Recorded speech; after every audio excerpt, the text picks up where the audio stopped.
What's up, guys? My name is Chris, and welcome to VHB Gaming.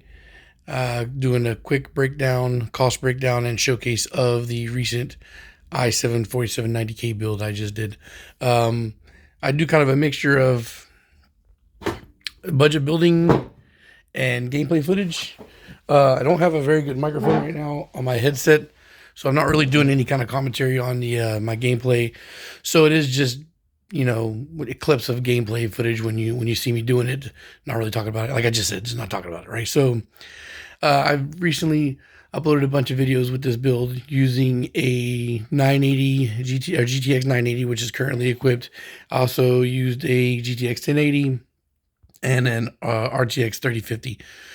Now this is, it was pretty good results across the board. Everything was very usable, very playable. This CPU is still very viable to use. I mean, it played everything in high settings, or it kind of scaled up according to whichever GPU I was using. The 980 and the 3050 are pretty comparable. Actually, as a matter of fact, I think the 3050 actually did a little bit, or the 980 did a little bit better than the 3050. But the 1080, was pretty much able to run like the highest settings on everything except for like Black Myth Wukong, which the setting scale on Black Myth Wukong is kind of weird. It's like high settings isn't even like what you would traditionally consider high. It's high, very high, and then cinematic. So it's low, medium, high, very high, cinematic for Black Myth Wukong. So yeah, I didn't get max settings out of it, but high settings or very high settings is also doable. So almost max settings on the 1080p. I mean, for the 1080, for the GTX 1080.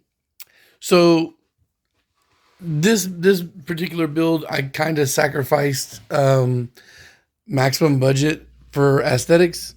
I've built with a little fish tank before, a slim one, which I'm going to leave as a comparison somewhere in the video. It'll be in the cards on the top screen. But I hadn't built with one of these bigger cube styled ones before. So I decided to get that and see how it would look. I also tend to make sure I target cases that come with a minimum of at least 3 fans. This one came with 3 fans, but this is the first one I ever bought that came with 3 fans that were not RGB or ARGB.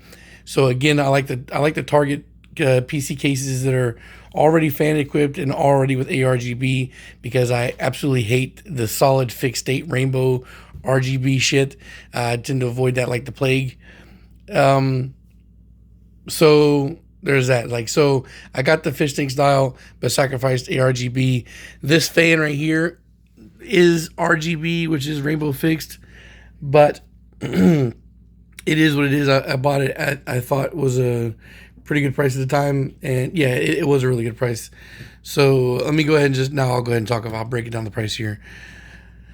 So the i7 4790K CPU itself is rather expensive. I would say it's pretty expensive for modern day considerations here. It is $60. Now, I guess that probably throughout the whole video I've got the let me see. I'm gonna scoot back far enough where I can actually make sure I have room enough to post that in. Yeah, we'll do it like that. So you should see over here the picture for the price breakdown. So CPU $60, and this is also the pricing of everything, like total. Like this is shipping, tax, everything. So $59.99 for the CPU, $31.07 for the motherboard, $11.91 for the RAM, $48.14 for the power supply, $30.81 for the memory, $64.19 for the case, $7.45 for the CPU cooler. Told you that was nice, and $45.12 for the GPU.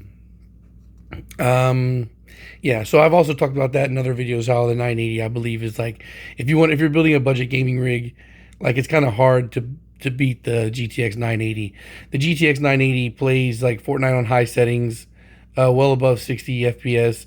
It gets you like 150 FPS on performance mode, and it's capable of high settings on most any other game that you want to throw out at modern games. I've tested Final Fantasy VII Remake Warhammer 40K, Space Marine 2, and Black Myth Wukong, all fine on here. So, and because that $45 price range, like this is my consistent go-to. You're not going to really find much of anything that beats that except the 1080.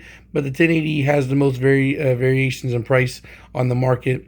When I was buying 1080s for a while, they were like $70, $80. Now then they went up to like 90 to 100, and now they're being listed at 120. And at that point, I would just buy a RX 6600. I wouldn't be going for the 1080 at that point anymore.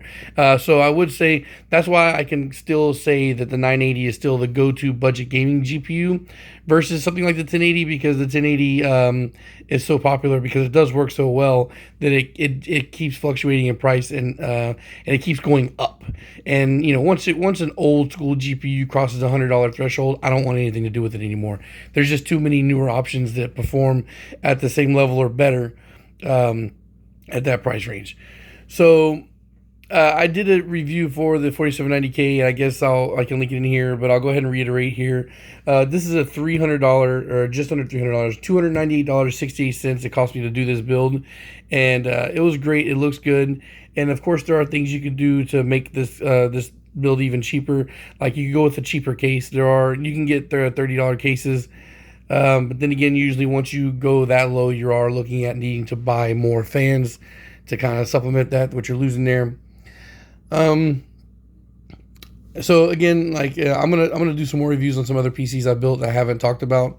So I guess again, it was just a cool build. Generally speaking, most of the budget gaming systems I build around like the $250 to $300 mark. So if you want to stick around and see different variations of what you can do at that range, then subscribe. I guess that's pretty much really all there is to say about this one. I guess in sometime in the near future, I'm probably sometime in the beginning of next year. I got 3 birthdays and Christmas coming up, so probably next year I'll do that. But I'm gonna try and just build the absolute cheapest computer I can build. Now I have done that before, and I was able to build one for like $230. But it didn't perform very well, so it was super limited on what it could play. So I would like to see about building the absolute cheapest setup I could build that plays anything. And I don't mean buying like a small form factor, some office computer and calling that a gaming PC, because that's not what it is. I'm talking about fully custom built, fully customizable PC that you can get for around $250. I think I could probably do that. $250 probably more reasonable, especially with some of the research I've been doing recently.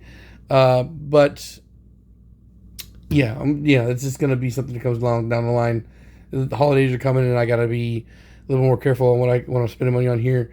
Plus, I think Black Friday and Cyber Monday have kind of like ruined the secondhand market on Facebook right now, because I haven't been able to sell a PC since October, which is it's killing me. Usually, I usually post this is a $300 build.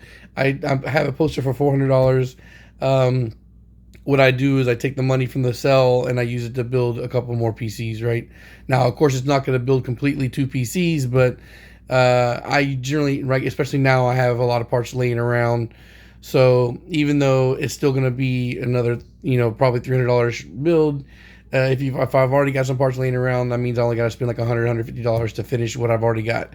So yeah, guys, eventually what I would like to be doing here through the YouTube channel is selling PCs. This is my second go around at YouTube. I have a fairly decent size car channel for engines that I've been running for years. It's got 14,000 subscribers there.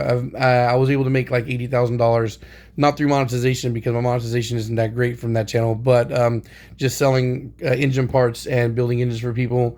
That's eventually what I'd like to get to this, guys, is to be able to legit sell you guys good looking computers that do well. I know there's a lot of PC tubers that have their own websites and they sell their pre-built computer, their own pre-built computers, but I see a lot of people saying that they're building budget PCs that aren't really budget. If you're looking at $600-700 for somebody who's really looking like really on a budget, that's not very budget friendly.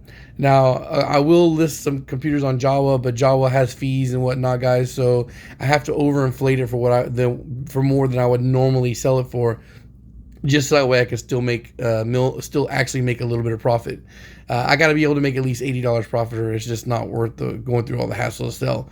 And when you're selling online, you also got to think about, not only shipping and shipping containers and all that stuff, but the fees as well. So again, if you're local, $400, I'm even a little bit negotiable on that price right now. But yeah, anyway, is what it is. I've gone on a little bit longer than I needed to. Hope you got some enjoyment out of this. If you did, well, give it a thumbs up, and I'll see you all next time. Peace.